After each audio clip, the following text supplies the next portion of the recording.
Have you ever stopped to think why, even working so hard, it seems like your life isn't going anywhere? You wake up tired even though you slept. You're busy all the time, but you don't evolve. You run all day long, but when night comes, you get that feeling that nothing really changed. Have you been through this? Well, know this. The problem isn't lack of time. It's the lack of something that Japanese philosophy calls conscious isolation and inner discipline. You know what's the truth? Nobody wants to hear? You're living on autopilot, reacting to chaos, seeking approval, drowning in distractions, and meanwhile, your mind never rests. Your essence is being diluted, and the worst part, you don't even realize you're trapped in this cycle. That's why you feel like you work so hard but don't go anywhere. That's why the anxiety doesn't pass. That's why you feel empty, even surrounded by people. What you're about to discover now might surprise you and even bother you, because stick with me until the end. You're going to learn a simple and brutal mental method, practiced daily by those who really transform their own lives. It's not cheap motivation. It's not self-help theory. It's a practice tested over centuries, capable of reconnecting you with who you really are. But for this to work, you need to have the courage to face solitude, not as punishment, but as a transformation tool. Now comes the part that few have the courage to hear. Japanese philosophy teaches something that goes against everything you've been conditioned to believe. You don't need more people around you. You need more silence. You don't need more external motivation. You need internal discipline. And you know what this means in practice. It means stopping waiting for someone to save you. It means creating a daily ritual of conscious isolation where you reconnect with your own essence, away from the noise, away from opinions, away from distractions that drain your energy. This is the path that Japanese masters have walked for centuries, and it's the same path that can get you out of this cycle of exhaustion and stagnation. But before I continue, I need to ask you a sincere question. What's the distraction that steals your peace of mind the most every day? Think about it and answer in the comments. Did you know that every time you leave a comment like this, you're helping to spread the teachings of Japanese philosophy to more people? You're not just interacting, you're being part of an exclusive community focused on truly transforming lives. And since you've gotten this far, if you haven't left a like on this video yet, do it now. You know why? Because YouTube understands that the content is good and reaches more people who need to hear this. It's literally free, but the impact is huge. So leave your like now. It's the simplest way for you to multiply this message. And look, before continuing, check if you're already part of this path.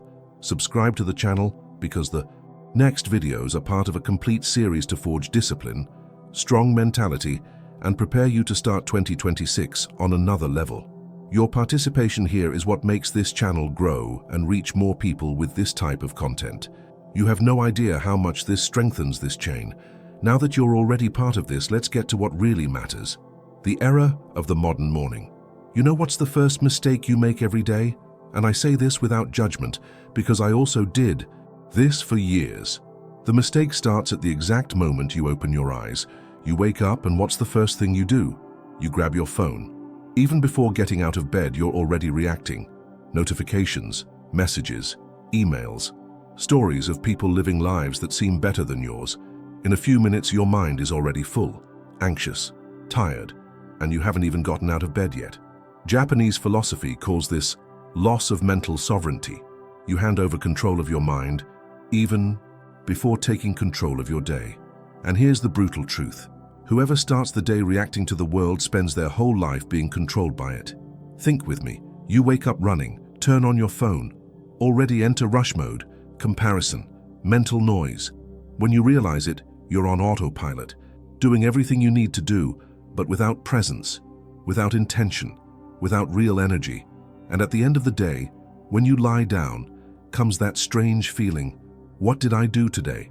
That really mattered. This isn't just physical exhaustion, it's existential exhaustion. And it starts in the first hour of the day. There's an ancient Japanese technique called ichigo ichi, which means this moment, once in a lifetime. The masters used this to train total presence. They knew that the morning sets the tone for everything. That's why they created rituals of silence, conscious isolation, slow and intentional movements, no rush, no reaction, just pure presence. Now I want to go even deeper into this subject, because what you're about to discover next completely changes the way you structure your day. The samurai principle of the morning.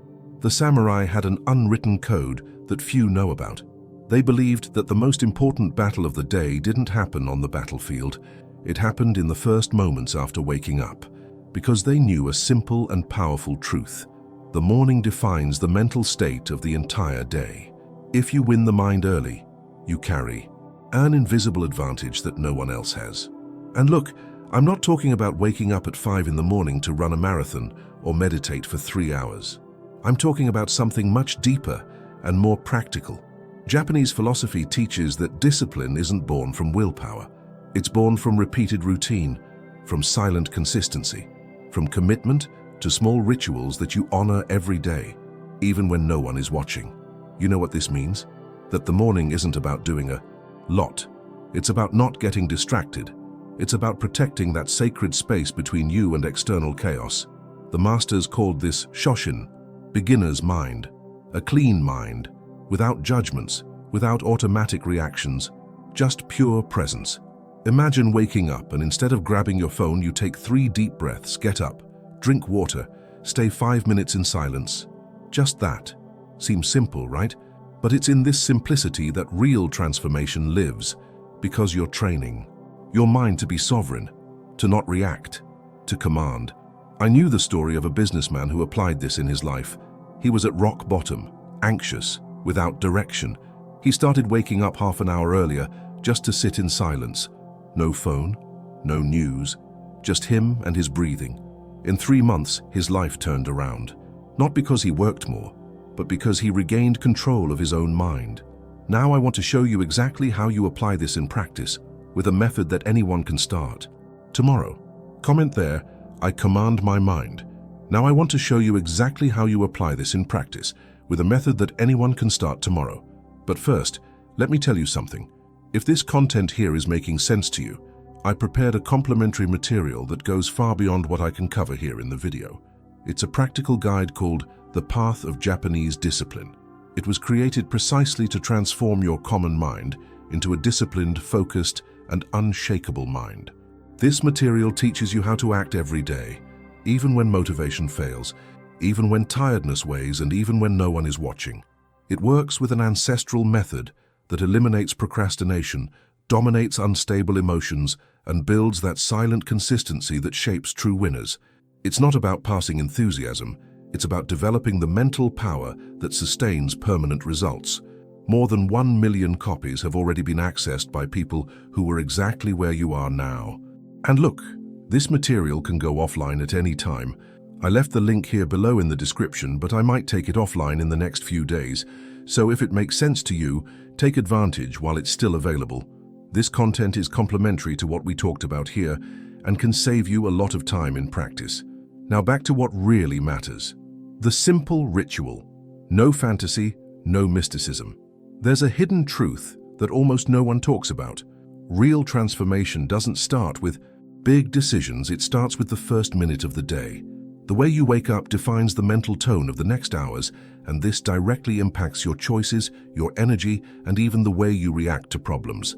Within Japanese philosophy, there's the idea that external chaos always reflects internal disorder. That's why the morning ritual was never about motivation, but about alignment. Waking up in itself is already a test. Not getting up running, not seeking stimulation, not fleeing from silence. The body needs to be present, feeling the weight of its own body, the breathing still raw, the cold floor, the still environment. Silence isn't empty, it's a mirror. It's in it that the mind begins to show what's out of place. Ancient Japanese techniques always used this state to create self-control, because without distraction, there's no internal negotiation. At this moment, the mind needs to be alert, not accelerated. There's no music, no phone, no immediate pleasure. All of this steals something invisible, the ability to choose with clarity. When you eliminate these stimuli, only a simple question remains, almost uncomfortable. What's the only intention that really matters today? Not 10 tasks, not grandiose goals, just one clear direction. Japanese philosophy calls this total focus on the essential. a mentality that avoids waste of energy. This ritual seems too simple, and maybe that's why it's ignored. But it's precisely behind the scenes, in these silent minutes, that internal decisions are made. Before conquering the world, you need to master the first thought of the day. That's where the journey truly begins, without applause, without an audience, just you and your own discipline. Now, I want to go even deeper into this subject, because when this ritual repeats day after day, something begins to change inside, almost imperceptibly, but with an impact that accumulates silently. Comment there. I choose silence before the world. Cave mode for 6 months. The transformation point. When we talk about cave mode, many people imagine escape, extreme social isolation, or rejection of the world. But the hidden truth is different. Cave mode is strategic isolation. It's not disappearing out of weakness. It's retreating out of intelligence. Within Japanese philosophy, there's a deep respect for periods of withdrawal because it's in silence that the mind reorganizes and identity is rebuilt. No blade is forged in the middle of noise. In practice, cave mode starts with simple cuts but uncomfortable ones. Less social media, because constant comparison steals clarity. Fewer explanations to others, because justifying plans consumes energy that should become action. Less empty conversation, less external opinion, less mental noise. In exchange, silence, focus, and repetition enter, doing the basics well every day, even when no one is watching. Japanese techniques have always valued constancy above intensity because it shapes the mind without haste, but with lasting impact. During these 6 months, something curious happens behind the scenes. The mind slows down. That constant anxiety decreases. Discipline stops being a daily battle and becomes almost a natural state. You stop negotiating with yourself. Decisions become simpler, more direct. This doesn't happen because life gets easier, but because you become more solid inside. The journey stops being about proving something and becomes about sustaining an internal truth. For 6 months, you don't try to impress anyone. You don't announce plans, you execute in silence. This phrase sums up everything. Because when identity changes, there's no need to explain. After a while, people don't ask what you did. They ask what happened to you. And this transformation doesn't come from grandiose revelations, but from the silent repetition of right choices. Now I want to go even deeper into this subject, because this strategic isolation begins to charge a specific emotional price. And that's exactly where most give up, without realizing what's about to happen inside their own mind. Comment there. I chose silence to rebuild myself. The discomfort that separates common men from strong men. There's a point in the journey where cave mode begins to reveal something that few are prepared to face. It's not motivation, it's not clarity, it's not strength. It's discomfort. A silent discomfort, without an audience, that appears when the noise disappears and only you remain. Loneliness comes.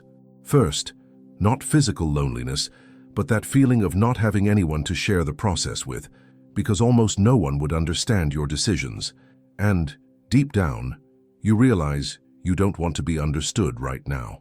Then comes doubt. The mind begins to test your limits, question choices, create subtle escape narratives. Does this make sense? Am I not exaggerating? This is an ancient technique of the mind itself to seek comfort. Japanese philosophy has always treated this moment as a portal. If you retreat, you return to the old pattern. If you remain, something begins to reorganize internally. This is where the hidden truth presents itself. Discomfort isn't a sign of error. It's a clear sign that you've left mediocrity. The desire to give up appears not because the path is wrong, but because it's working. Real transformation is almost never comfortable. Behind the scenes, what sustains this process isn't emotion, it's decision. Same time, same ritual, no internal negotiation. Discipline stops being a feeling and becomes a daily choice, almost mechanical. Japanese techniques have always reinforced this conscious repetition because it creates emotional stability even amid uncertainty. At this point, you no longer seek validation.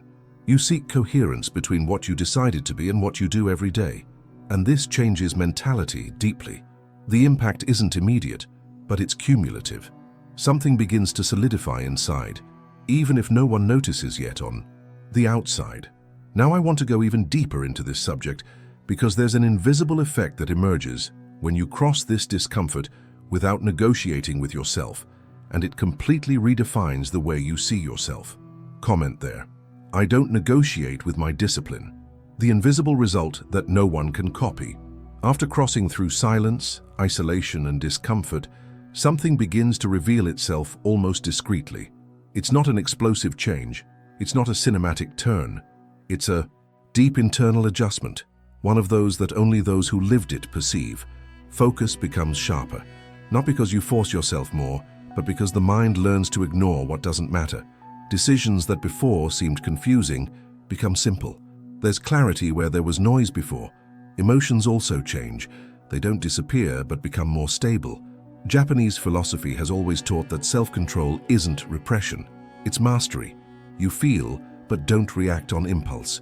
You observe, choose, and act. This balance creates a silent impact on the way you position yourself in the world. People notice something different, even without knowing exactly what. A natural respect emerges, not imposed, not asked for, just felt. Behind the scenes of this transformation, the biggest gain is real self-control. Not the one that appears in beautiful phrases, but the one that sustains difficult choices when no one is watching. Ancient Japanese techniques valued this invisible power because it doesn't depend on external validation. True power isn't being seen. It's not needing to be seen. When you reach this point, you don't feel the need to prove anything. The journey stops being external and becomes internal. This is the part that no one can copy because it's not learned by observing, it's only built by living. It's a mentality born from silent repetition, from discipline maintained even on empty days. And when this settles in, you begin to understand that this transformation hasn't finished yet. On the contrary, it opens space for something even deeper, something that completely redefines your relationship with the world and with yourself. Now, I want to go even deeper into this subject because there's a final principle, almost forgotten, that ties all this together and reveals why so few manage to sustain this path to the end. Moral lesson: the silence that defines who you become. There's a hidden truth that crosses all of Japanese philosophy and is almost never said directly. Whoever can't stand being alone with themselves spends their whole life being shaped by the noise of others. Opinions, expectations, comparisons, distractions, all of this keeps pushing decisions that aren't always conscious. Little by little, the person stops choosing and just reacts. And when they realize it, they're already living a life that wasn't really built by them. Cave mode emerges precisely as a breaking point in this journey, not as escape, but as a return to the essential.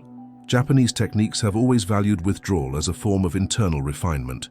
Just as the blade needs fire and silence to take shape, the mind needs space to align. It's in this strategic isolation that mentality changes. You begin to notice how much you were influenced without realizing it, how much your decisions came more from the environment than from your own conviction. Being alone with yourself isn't comfortable. It reveals insecurities, contradictions, unresolved desires, but it also reveals strength. It reveals who you are when you're not performing for anyone.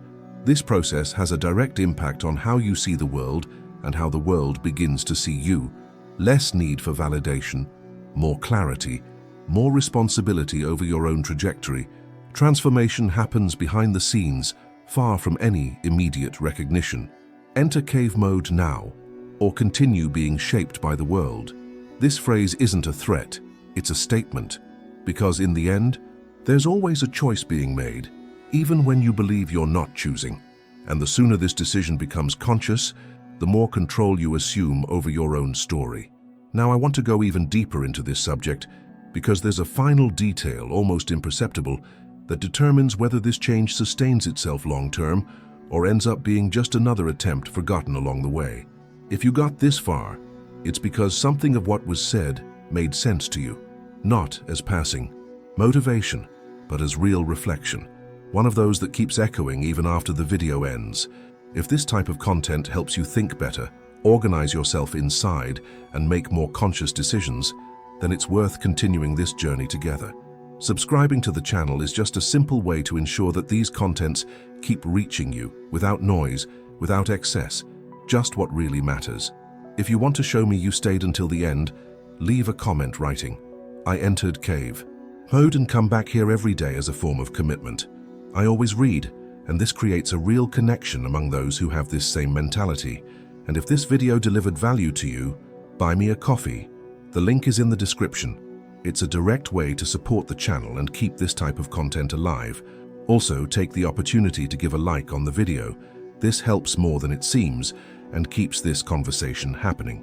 In the first pinned comment, there's an ebook that deepens everything we talked about here, with more clarity and practical application in daily life.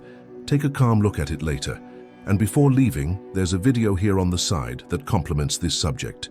Click and continue with me over there.